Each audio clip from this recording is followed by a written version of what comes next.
Sejam todos bem-vindos. Eu sou Gleidna Santos, sou psicóloga clínica e fundadora da TBT Paraná.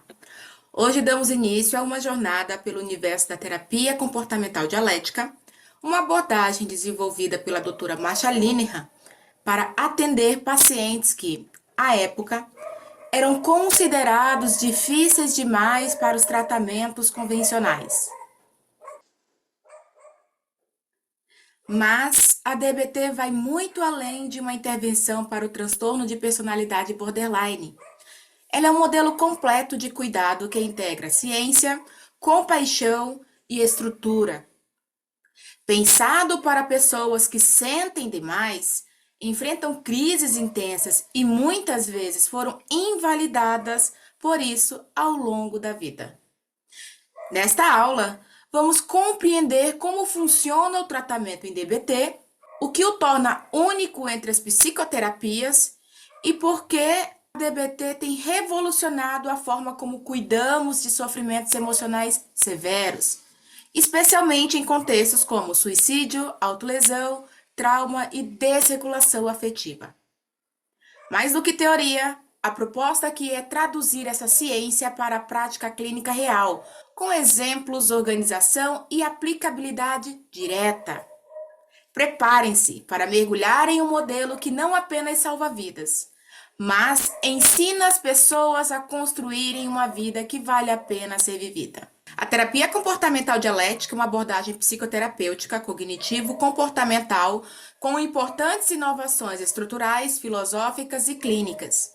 Inicialmente desenvolvida pela doutora Marsha Linehan como tratamento de comportamentos suicidas e autolesivos. A DBT foi reconhecida posteriormente como padrão ouro no tratamento de transtorno de personalidade borderline e recentemente tem sido estendida para outros quadros clínicos, como transtornos alimentares, dependência química, depressão maior e adesão a tratamentos médicos, além de ter sido adaptada para crianças e adolescentes com problemas comportamentais severos. Assim, a DBT é caracterizada atualmente como uma intervenção comportamental transdiagnóstica. A DBT é um tratamento psicoterapêutico altamente estruturado e validado cientificamente para pacientes com alto risco de suicídio e regulação emocional severa. E parte de uma integração dialética entre estratégias de aceitação e mudança. Enquanto a terapia cognitivo-comportamental tradicional foca prioritariamente na modificação de pensamentos e comportamentos desadaptativos, a DBT equilibra ali a aceitação da realidade atual com o compromisso ativo de mudança, utilizando o conceito de dialética como base filosófica ali central. Então, nós temos aqui três fundamentos filosóficos da DBT. De um lado, nós temos a aceitação radical da realidade tal como ela é, e do outro lado, em um outro polo, nós temos a mudança ativa de comportamentos e pensamentos desadaptativos. Ali no meio, nós temos a dialética, a síntese entre aparentes opostos, como, por exemplo, aceitar e transformar. A ideia central é que você está fazendo o melhor que pode e ainda assim precisa fazer melhor. Esse é o coração da dialética dentro da DBT. Essa frase sintetiza a essência filosófica da terapia comportamental dialética.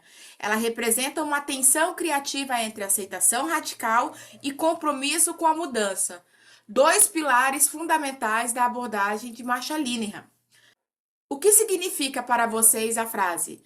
Você está fazendo o melhor que pode. Essa parte da frase está enraizada à validação radical e na intenção compassiva. Essa frase pressupõe que, sim, os nossos pacientes não estão sendo difíceis de propósito. Eles realmente estão utilizando todas as estratégias que eles conhecem, mesmo que sejam estratégias desadaptativas. As escolhas desses pacientes estão baseadas em um repertório limitado, modelado por dor, trauma, invalidação e desregulação emocional. Validação aqui não é passar a mão na cabeça dos nossos pacientes. A ideia é nós reconhecermos que, dado o que ele viveu, O que ele sente faz sentido. E do outro polo a gente traz ali. E ainda assim, você precisa fazer melhor e estar mais motivado para mudar. Quando eu falo isso, aqui nós trazemos do outro lado o compromisso com a mudança ativa. Embora esse paciente esteja fazendo o seu melhor, esse melhor não é suficiente para levá-lo à vida que ele deseja ou ele merece. Por isso, esse paciente precisa aprender novas habilidades. Esse paciente deve assumir responsabilidades pelos próprios comportamentos, mesmo sob dor intensa. Esse paciente ele é chamado a superar limitações reais, sem negar suas dificuldades. Aqui é uma forma da gente dizer: você não é culpado pela sua dor. Mesmo assim, você é responsável pela sua recuperação. O valor dialético seria ali a síntese entre os dois opostos. Você está fazendo o melhor que pode e você precisa fazer melhor. A dialética seria: você é digno de compaixão e capaz de transformação ao mesmo tempo. Na prática clínica, isso ajuda a reduzir a culpa e a rigidez, tanto do paciente quanto do profissional que está atendendo ele, criando um espaço terapêutico mais humanizado, flexível e eficaz. Vou dar um exemplo para vocês da Mariana. A Mariana, ela tem 18 anos e após um episódio de autolesão, ela chegou para nós e falou: eu tentei, mas eu não consegui. Então eu sou um fracasso porque eu não consigo. Nós, profissionais da DBT, podemos intervir da seguinte forma: Mari, você está fazendo o melhor que pode. Você tentou usar as habilidades e isso importa muito. E ainda assim, sabemos que precisamos encontrar formas melhores. Juntos, vamos fazer diferente da próxima vez. O que eu fiz aqui? Essa resposta que eu trago para vocês, ela valida o esforço da Mariana e, ao mesmo tempo, convida a responsabilidade. Resumindo, a frase "você está fazendo o melhor que pode e ainda assim precisa fazer melhor" é uma bússola clínica dentro da DBT. Ela nos lembra que ninguém escolhe sofrer, mas pode escolher aprender. Validar não é desistir de transformar. E a mudança verdadeira só acontece quando a pessoa sente que é aceita enquanto tenta mudar. O modelo biosocial é o fundamento teórico da DBT. Ele explica como se desenvolve os problemas da regulação emocional, especialmente em pessoas com transtorno de personalidade borderline e outras condições clínicas com sofrimento emocional intenso. O modelo biosocial afirma que a desregulação emocional surge da interação entre a biologia da pessoa e as respostas do ambiente ao longo da vida. Seria ali a parte social. Em outras palavras, pessoas biologicamente mais sensíveis, quando crescem em ambientes que invalidam suas emoções, elas desenvolvem padrões desadaptativos de comportamento e dificuldade para regular sentimentos intensos. O que nós temos ali como componentes do modelo biosocial? E aí ela tem uma lenta volta à linha basal, ou seja, ela demora mais tempo para se acalmar. Então vocês têm aqui no gráfico a diferenciação entre uma pessoa com alta desregulação emocional e uma pessoa sem desregulação emocional. Então vocês observam que a linha basal dessa pessoa com desregulação emocional já é um pouquinho mais acima do que uma pessoa sem desregulação emocional, ok? O que eu trago para vocês é que a vulnerabilidade biológica, ou seja, a pessoa que nasce com um sistema emocional mais sensível e reativo, ela possui ali uma característica de alta sensibilidade. Então, ela reage fortemente a pequenos estímulos emocionais. Então, vocês vão vendo ali a diferença no gráfico de uma pessoa com desregulação emocional e uma pessoa sem desregulação emocional. Como uma pessoa com desregulação emocional, ela vai reagir fortemente a pequenos estímulos emocionais. Logo em seguida, nós temos uma outra característica muito importante, que é a alta reatividade. Então, as emoções dessa pessoa sobem muito rápido, ok? E ela fica mais tempo ali em si. A habilidade biológica ela é de base genética e neurobiológica. Então, existem alterações na ativação da amígdala, menor inibição do córtex pré-frontal e maior reatividade ao estresse. Nós temos ali um outro componente desse modelo, que é a parte social. O que seria a parte social? Parte social, nós falamos ali de um ambiente social invalidante. O ambiente social invalidante pode ser família, escola, cultura, que ignora ou minimiza as emoções da pessoa, da criança. Como, Gleidna? A pessoa está expressando sua emoção e aí, de repente, o ambiente vira para ela e fala: Fulano, não foi nada. Você está exagerando. Não é para tudo isso. Ou também pode ser um ambiente que acaba punindo a expressão emocional. Como? Fulano, se você continuar chorando, você vai apanhar. E aí sim você vai chorar com gosto, com motivos. Ou então pode ser um ambiente que só responde quando existe uma explosão emocional no local. Como? Ah, a pessoa está manifestando dor, sofrimento, e aí eu ignoro. A partir do momento que essa pessoa começa a quebrar as coisas, brigar, xingar no ambiente, aí eu dou a devida atenção para o sofrimento dela, ok? Resultado: a pessoa ou a criança não aprende a nomear, entender ou modular emoções e só recebe atenção quando expressa emoções intensamente.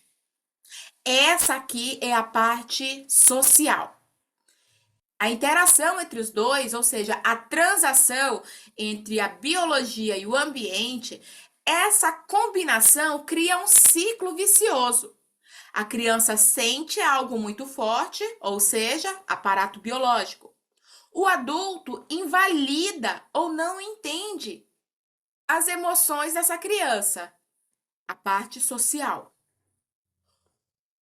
A criança grita, se machuca ou se isola para ser vista. E então o ambiente responde, mas só quando existe a crise.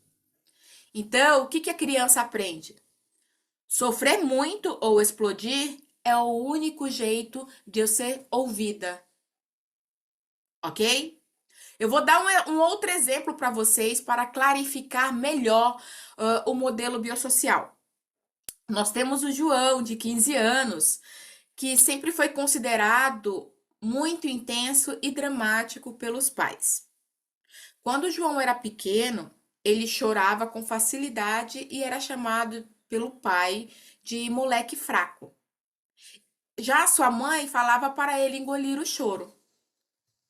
Com o tempo, o João começou a ter crises explosivas, a se autolesionar em segredo e a sentir vergonha por não conseguir controlar os sentimentos que ele tinha. No contexto da DBT, entende-se que o João não aprendeu habilidades de regulação emocional, porque ele viveu em um ambiente invalidante, apesar de estar biologicamente mais vulnerável. Fica claro para vocês quando eu explico através do exemplo do João? Só que uma coisa é muito importante, porque a partir do momento que os nossos pacientes aprendem o modelo biosocial, eles caem na posição de culpar e julgar, e aí eles ficam naquela, porque eu fui invalidado, porque eu fui muito invalidado e tudo mais. Uma coisa muito importante de trazer aqui: o modelo biosocial não culpa nem o paciente, nem a família. Ele oferece uma explicação compassiva e baseada em ciência. A ideia é validar a dor do paciente, ou seja, João, você não escolheu sentir tudo tão intensamente. E também cria responsabilidade. E mesmo assim, João, agora você pode aprender novas formas de lidar com tudo isso. E também o modelo biosocial procura engajar a família. Como? Os ambientes também podem aprender a validar e apoiar de forma mais efetiva. Ok? Então, só para vocês entenderem, a ideia aqui não é culpar e nem julgar. Agora que eu expliquei toda essa parte do modelo biossocinto confortável, e fazer uma pergunta para vocês. Se uma pessoa não apresenta uma vulnerabilidade biológica significativa, que nem do João, mas ela cresceu em um ambiente altamente invalidante. Ela ainda assim pode desenvolver um quadro de desregulação emocional? Sim, essa pessoa pode desenvolver um quadro de desregulação emocional. Mas a forma e a gravidade da desregulação emocional tendem a ser diferentes. Segundo o modelo biosocial da DBT, é a interação entre a biologia e o ambiente que determina o risco de desenvolver padrões intensos e persistentes de desregulação. Isso significa que uma vulnerabilidade biológica significativa, como a sensibilidade neurológica às emoções, não é obrigatória, mas aumenta o risco de desenvolver desregulação intensa e crônica. Por outro lado, um ambiente cronicamente invalidante por si só, como, por exemplo, um ambiente que negligencia, que é abusivo, que é punitivo emocionalmente, ele pode sim gerar dificuldades emocionais e comportamentais, mesmo em pessoas com menor sensibilidade biológica. Ou seja, pessoas sem vulnerabilidade biológica acentuada, mas que crescem sob invalidação repetida, por exemplo, engole o choro, você está sendo exagerado, ou até mesmo são castigadas por expressar sentimentos, podem aprender que sentir emoções é errado ou até mesmo perigoso. Essas pessoas podem desenvolver vergonha ou evitação emocional, usar estratégias desadaptativas como retraimento, negação ou explosão tardia. E também essas pessoas podem apresentar quadros de ansiedade, depressão ou desregulação emocional reativa, menos intensa, mas ainda desadaptativa. Então, o ponto-chave aqui que eu quero trazer para vocês é que o ambiente tem um papel formativo e poderoso. Mesmo sem predisposição biológica, o sujeito pode internalizar padrões de invalidação e desenvolver formas desadaptativas ou até mesmo perigosas de lidar com as suas emoções. Vou dar mais um outro exemplo para clarificar esse contexto para vocês. Então, imagine uma criança que, ao expressar tristeza, sempre escutou: "Isso não é motivo para chorar. Isso não é motivo para você ficar triste." Ou até mesmo essa criança foi ignorada. O que acontece com essa criança quando ela cresce? Essa criança, ela pode crescer suprimindo emoções sem entender o que ela sente e explodindo quando tudo transborda. Mesmo sem uma base biológica hiperreativa, ela desenvolveu um repertório pobre de autorregulação emocional e isso pode sim gerar sofrimento significativo. Fica claro agora para vocês? A DBT funciona como um programa estruturado com vários componentes interligados que atuam juntos para ajudar o paciente a construir uma vida que vale a pena ser vivida. Não é uma terapia de uma sessão por semana. É um modelo multifuncional com diferentes modos de atuação, cada um com uma função terapêutica específica. Aqui nós temos a psicoterapia individual semanal, duração aproximadamente de 50 a 60 minutos, cujo foco é a motivação do nosso paciente para a mudança. Claro, gente, não focamos só na mudança. A gente acolhe, a gente valida a dor, o sofrimento desse paciente e também motiva esse paciente para mudar. Utilizamos análise em cadeia para entender o que leva aos comportamentos desadaptativos e também trabalhamos as metas da hierarquia de alvos, por exemplo, suicídio, adesão ao tratamento, qualidade de vida e aquisição de habilidades. Vou dar um exemplo aqui. Se o paciente teve uma crise de autolesão, o terapeuta vai reconstruir os passos que levaram ao comportamento e identifica onde as habilidades poderiam ter sido usadas. Um outro componente do tratamento em DBT é o treinamento em grupo de habilidades, que é conduzido como uma sala de aula, não como um grupo terapêutico aberto, e ensina 4 grandes módulos de habilidades, que daí vem mindfulness, efetividade interpessoal, tolerância ao mal-estar e regulação emocional, ok? A ideia é ensinar habilidades que o paciente nunca aprendeu de forma prática, com tarefas semanais. O outro componente que nós temos é o coaching telefônico, em que o terapeuta individual fica disponível em horários pré-combinados. O paciente liga ao terapeuta antes de agir de forma impulsiva ou autodestrutiva. O terapeuta que ele não salva ou consola o paciente em momento de crise, mas o papel do terapeuta é orientar qual habilidade pode ser usada naquele momento. Vou dar um exemplo. O paciente pode estar ali numa crise de ansiedade. O que o profissional pode fazer? Uma das coisas que o profissional pode fazer é orientar o paciente a aplicar o T de temperatura das habilidades TIP, que é justamente a imersão em água gelada, ou até mesmo usar ali a respiração compassada, ou relaxamento muscular progressivo, enfim, o foco é no uso de habilidades. Por quê? Porque o coaching telefônico não é para processar as emoções, discutir os problemas do dia a dia que fizeram esse paciente entrar em crise, ok? E sim, a função do coach telefônico é ajudar a aplicar uma habilidade específica em uma situação real, ok? A discussão sobre o que causou a crise ou processar as emoções é um contexto para a terapia individual, ok? Um outro componente que nós temos dentro do tratamento em DBT é a consultoria de equipe para os profissionais, que atendem os pacientes em casos complexos. Então, nós temos ali reuniões semanais entre os profissionais DBT, cujo objetivo é apoiar o terapeuta, os profissionais emocionalmente, manter a fidelidade ao modelo padrão de DBT, e evitar também o esgotamento, ou seja, burnout. E também resolver impasses clínicos com criatividade dialética. Por que vocês acham que essa estrutura do tratamento em DBT ela é eficaz? Essa estrutura do tratamento em DBT ela é eficaz porque ela cobre todas as funções terapêuticas essenciais, ela ensina o que fazer, ou seja, no grupo de habilidades, ela também ensina como aplicar no coaching telefônico e trabalha, além da validação, motivações internas e barreiras na terapia individual.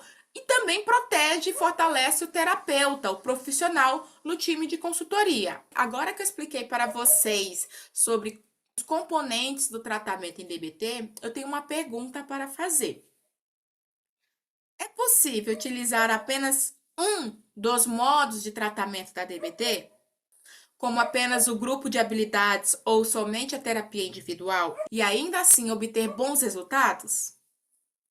Depende dos objetivos clínicos, da gravidade do caso e da configuração do serviço. No entanto, a evidência científica é clara.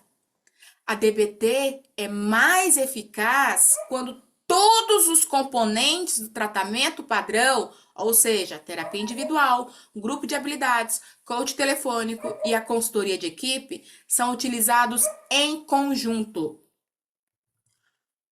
O modelo DBT padrão foi validado cientificamente com os 4 componentes integrados, ou seja, ensaios clínicos mostraram que a DBT completa reduz tentativas de suicídio, comportamentos autolesivos, internações psiquiátricas e até mesmo abandono do tratamento.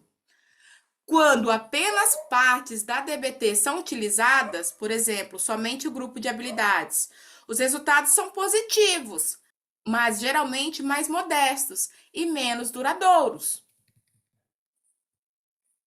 A terapia individual sem o grupo tende a ser ineficaz ao longo do prazo, pois os pacientes não adquirem as habilidades necessárias para enfrentar o cotidiano. Já o grupo de habilidades isolado pode ser útil, mas sem a terapia individual, muitos pacientes não conseguem manter a motivação e aplicar o que aprendem em situações complexas. E isso não são palavras minhas, são palavras da própria Marsha Linehan.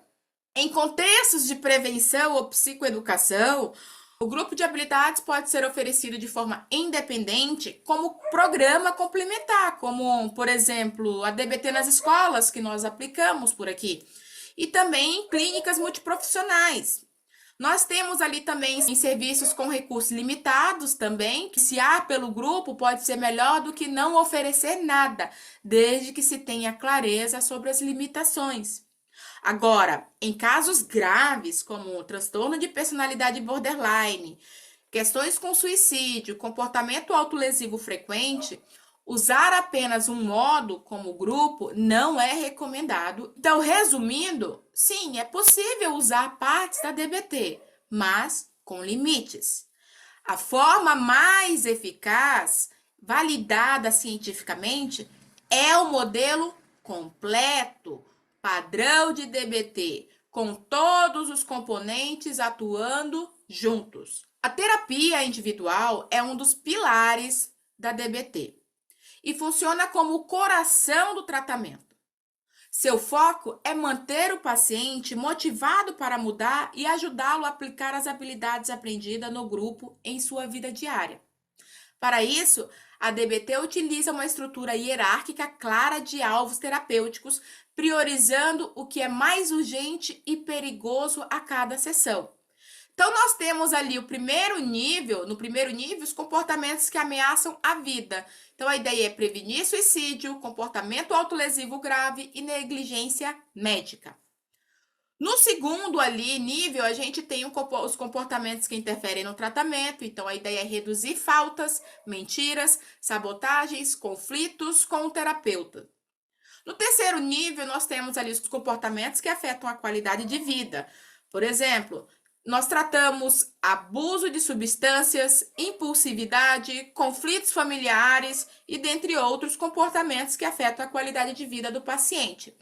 E também temos ali, no próximo nível, a aquisição de habilidades comportamentais, que justamente trabalhamos, ensinamos e reforçamos o uso das habilidades de DBT aprendidas no grupo. Cada sessão inicia com análise do cartão diário de monitoramento do paciente. Então, todo paciente recebe um cartão diário de autoobservação com comportamentos, emoções e o uso das habilidades. Então, o terapeuta ele vai verificar se houve risco de vida ou comportamentos que ameaçam a continuidade da terapia ou problemas graves na vida prática. E depois escolhe o alvo da sessão com base nessa hierarquia. O paciente participa ativamente na definição do foco do dia.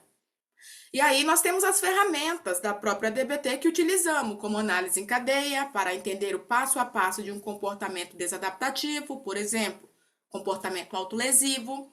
Temos a validação emocional, que é justamente o profissional reconhecer a dor do paciente como legítima. Temos a questão do treinamento de habilidades em DBT também, onde nós indicamos habilidades adequadas para situações futuras e temos soluções criativas e pragmáticas. Então, buscamos estratégias individualizadas e eficazes, também como monitoramento com diário, organizando sessões com base em dados do paciente. Então, eu vou dar um outro exemplo para vocês aqui de uma paciente de 17 anos que chegou à sessão após uma crise em que rasgou as roupas e se trancou no banheiro. No diário, no cartão diário, ela relatou ideação suicida e raiva intensa. O terapeuta priorizou o alvo 1 de tratamento. Por que alvo 1? Risco de vida. E conduziu uma análise em cadeia para entender os gatilhos da situação. A sessão foi dedicada a reconstruir o episódio e planejar o uso de habilidades de tolerância ao mal-estar e mindfulness na próxima situação semelhante à que ela teve. Essa hierarquização dentro da terapia em DBT, ela é muito importante.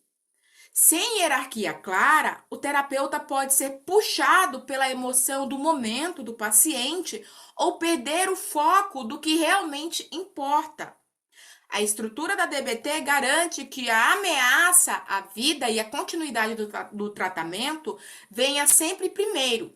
Isso oferece ao paciente previsibilidade, foco e alinhamento com os seus objetivos reais de mudança. O treinamento de habilidades em DBT é uma das 4 modalidades centrais do tratamento e tem como objetivo ensinar habilidades comportamentais que o paciente não aprendeu ou aprendeu de forma distorcida ao longo da vida. Essa modalidade É essencial que grande parte dos pacientes com desregulação emocional severa não sabem como lidar com emoções, conflitos ou crises sem recorrer a estratégias desadaptativas, como a autolesão, impulsividade, uso de substâncias ou até mesmo isolamento. O formato do treinamento de habilidades acontece geralmente em grupo, semanal, com 1h30 a 2 horas de duração. O modelo pedagógico não é um grupo de psicoterapia, é uma sala de aula com lição de casa e apostila, material que eles recebem semanalmente. Temos ali os módulos de mindfulness, em que os pacientes aprendem a focar no momento presente, observar sem julgamento e agir com consciência. Temos o módulo de efetividade interpessoal, que a ideia é melhorar as relações, dizer não, pedir o que precisa sem perder vínculos. Temos também o módulo de regulação emocional, que a ideia é identificar, nomear, compreender e modular emoções intensas. E também temos o módulo de tolerância ao mal-estar, em que os nossos pacientes acabam aprendendo a lidar com crises sem piorar a situação, desenvolver resiliência e por aí vai. Cada módulo tem aulas progressivas com explicações, práticas e tarefas semanais. A premissa do treinamento de habilidades em DBT é o seguinte: você não é desadaptativo. Você está tentando lidar com a dor com os recursos que tem. Se te ensinarmos novas habilidades, você pode fazer diferente. Baseado em princípios da TCC, neurociência, mindfulness e teoria biosocial, o treinamento de habilidades atua em áreas como regulação do sistema nervoso autônomo, com controle fisiológico. Temos ali a reestruturação cognitiva. Também temos a modelagem de repertórios sociais e emocionais saudáveis. E também temos a neuroplasticidade, ou seja, repetição de habilidades fortalece novos circuitos cerebrais. A DBT não parte da ideia de insight como suficiente. Ela ensina comportamentos novos, passo a passo, com base no que a ciência comprova que funciona. A terapia comportamental dialética foi originalmente desenvolvida para tratar mulheres com comportamento suicida crônico e diagnóstico de transtorno de personalidade borderline. No entanto, com o tempo, estudos clínicos mostraram que a DBT é eficaz para diversos quadros de desregulação emocional severa, inclusive fora do transtorno de personalidade borderline. O que vocês acham que é comum entre os pacientes que se beneficiam da DBT? Esses pacientes geralmente compartilham algumas características centrais, como, por exemplo, emoções muito intensas e instáveis, dificuldade em regular essas emoções, comportamentos impulsivos ou autodestrutivos, como comportamento autolesivo, uso de substâncias, surtos de raiva. E temos também relações caóticas e sensíveis à rejeição, como sofrimento emocional crônico que atrapalha a vida. Então, as principais indicações clínicas que nós temos, além do transtorno de personalidade borderline, nós temos as questões que envolvem o risco suicida e comportamentos autolesivos crônicos. Temos a adaptação também já comprovada cientificamente ali para adolescentes com desregulação emocional. O transtorno de estresse pós-traumático também, questões que envolvem TEPT. Transtornos alimentares como bulimia, compulsão, purgação também. Temos o uso abusivo de substância com TPB. E temos casos ali também de depressão resistente e crônica, transtorno bipolar tipo 2 em contextos específicos, pessoas com histórico de trauma, abandono ou invalidação emocional. Ou seja, temos inúmeras adaptações ali do tratamento em DBT em que ela tem se apresentado de maneira eficaz. Por que eficaz? Porque é uma estrutura clara e baseada em evidências, ela integra aceitação e mudança, ou seja, dialética, e também ensina habilidades práticas para o uso no dia a dia. E atende pacientes altamente complexos sem estigmatizá-los. Também atua sobre fatores de risco reais, como impulsividade, crise, desamparo e desorganização relacional. Saiba que a DBT Paraná é um centro especializado em terapia comportamental dialética e referência nacional na área. Nós atuamos com base nos métodos originais desenvolvidos pela doutora Marcia Linehan, adaptados às necessidades clínicas do contexto brasileiro. Então, na DBT Paraná, nós temos grupos de treinamentos de habilidades para adultos, adolescentes, familiares e profissionais da saúde. Temos supervisão clínica e capacitação, formação, workshop temático. Vem aí a nossa pós-graduação em DBT também. E eu quero aproveitar e fazer um convite muito especial para você que deseja adentrar o universo da terapia comportamental dialética de forma prática, ética e transformadora. Nos dias 28 de junho e 5 de julho acontece o nosso curso DBT de A a Z, uma jornada introdutória, mas profundamente aplicável à clínica real. Se você é estudante, profissional em formação ou recém-formado e quer aprender de maneira acessível e bem fundamentada como usar a DBT no seu dia a dia, esse curso é para você. E também tem mais, ali no mês de agosto e setembro, nós vamos oferecer o curso de DBT para adolescentes com alta de circulação emocional, baseado no modelo multifamiliar de Alec Miller, Gil Ratos e Marcia Linehan. Então, esse curso é essencial para quem trabalha com adolescentes, famílias em sofrimento ou deseja se aprofundar no manejo de casos complexos. Agradeço a presença de cada um de vocês e agora eu aproveito para abrir para perguntas.